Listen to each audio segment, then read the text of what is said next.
Today I want to discuss playing scales in sixths, and there's two ways to do it.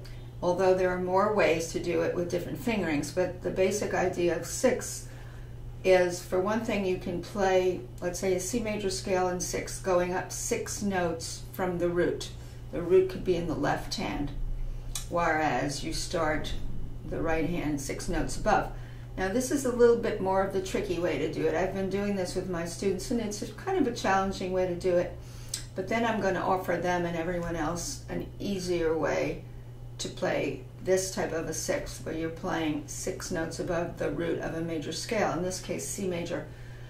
First thing is you want to refresh your C major left hand fingering, which we can see as 5, 4, 3, 2, thumb, 3, 2, thumb. 4 is the most important finger, 4 on D, 3, 2, doing 2 octaves for a moment.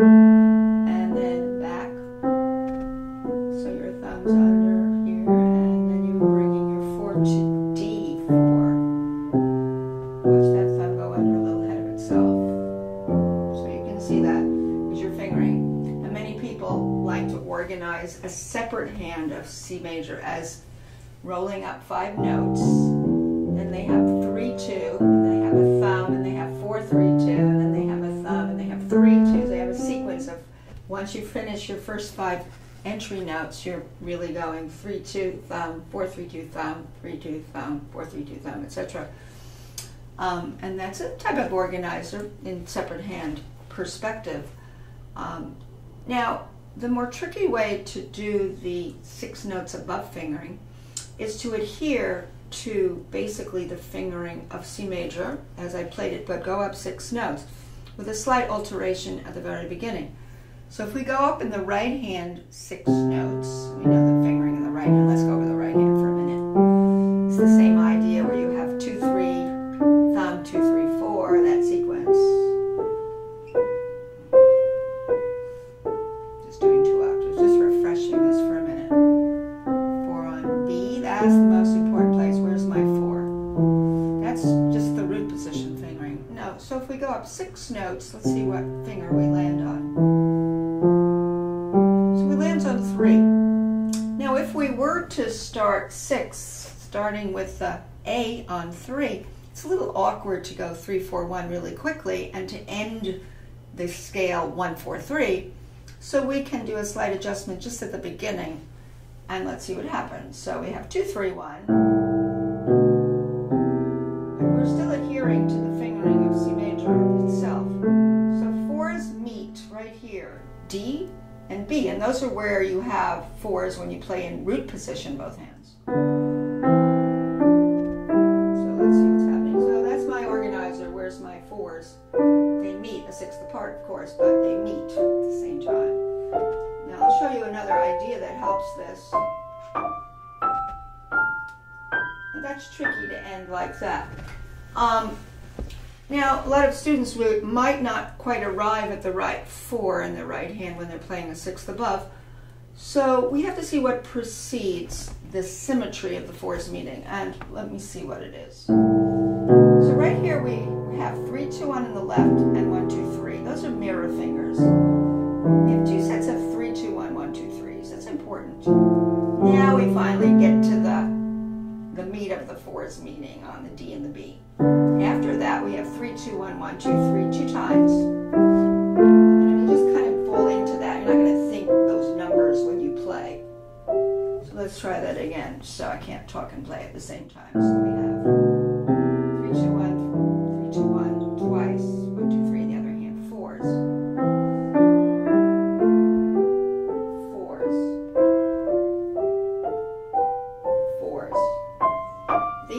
3, 2, 1, 3, 2, 1, or 3, 2, 1 against 1, 2, 3 twice. So you end with 1, 2, 3 in the right, and you'll have 3, 2, 1 in the left. But that sort of avoids the wrong 4s getting where they're supposed to.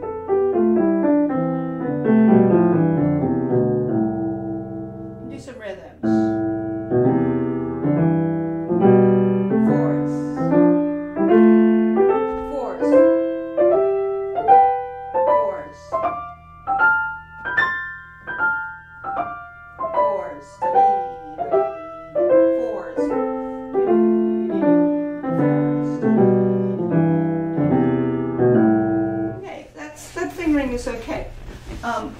However, as I was experimenting around, I realized I could devise another fingering that would be probably more effective in fast tempo, especially in the turnaround there. And there would be less of a thumb shift there, because you do have, you know, these 3-2-1s and 1-2-3, 1-2-3 with thumbs coming under at the end in the right hand there, and in the left hand too, because you're doing these symmetrical mirror fingers that come in between the fours. At the end, you have those symmetrical fingers again. Here's an easier idea. If you start the A here as if you're playing an A minor scale in natural form, which is actually the same fingering as C major, watch. 1, 2, 3, thumb, 2, 3, 4, thumb, 2, 3, thumb, 2, 3, 4, thumb, 2. Let's go 3 octaves.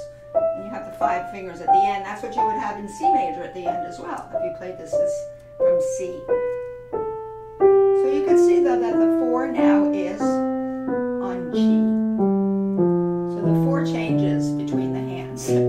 That's the thing. But you'll notice this is going to work very well when you try to block this. You could start by blocking this like this. Thumbs, 2, 3, thumbs, 2, 3, 4, thumbs, 2, 3, thumbs, 2, 3, 4, 2, 3, 2, 3, 4, 5, 3, 2, thumbs, 4, 3, 2, thumbs, 3, 2, thumb, 4, 3, 2, thumb, 3, 2, thumb, 4, 2, thumb, 3, 2, thumb. Can't talk faster.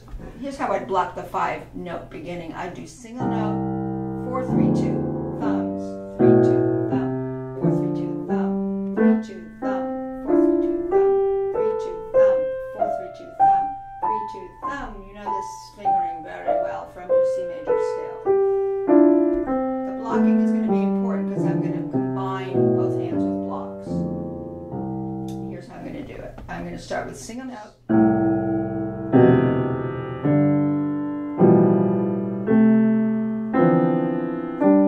You can see I'm doing my 4-3-2 block against my 2-3. But my new 4 is on G now. Because in that, starting on A, would have had a 4 on G.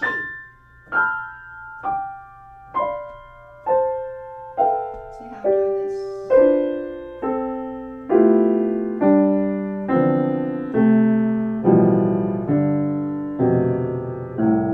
Now let's see if there's another organizer here as we unravel this.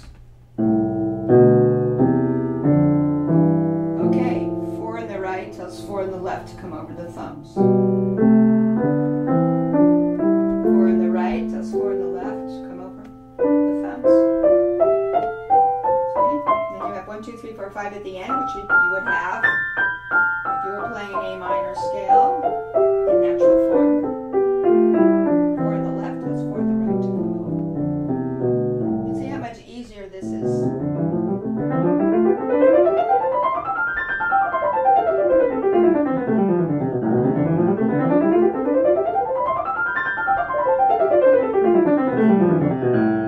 It's going to be easier than this.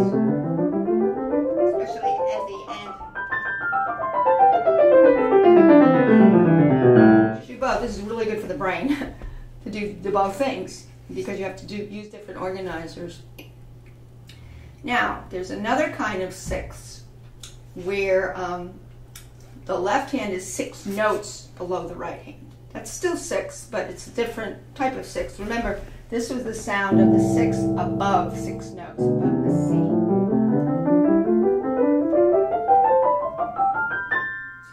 Fingering or this fingering. Okay, now we're going to do another kind of 6 where we go 6 notes below C.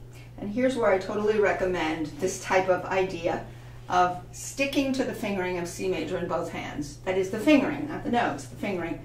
So if I played the C major scale, I'd have 5, 4, 3, 2, 1, 3, 2, 1, 4, 3, 2, 1.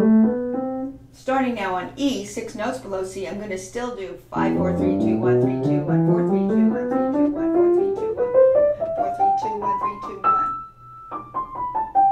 You can see I'm doing the F now announces where 4 4 is, which is on in that 6 notes below. The right hand still has, because it's in root position on the C, still has the B4. Now if we want to do some blocking, 4,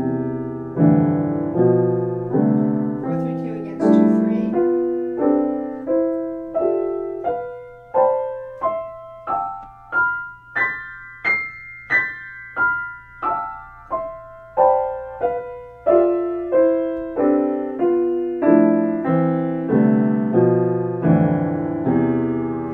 You can see clearer, and 4 tells 4 again. 4 right tells 4 left to come over the thumbs.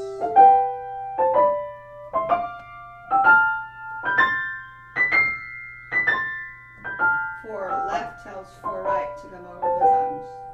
4 left tells 4 right to come over. So the best fingering is this. Ripple it right out.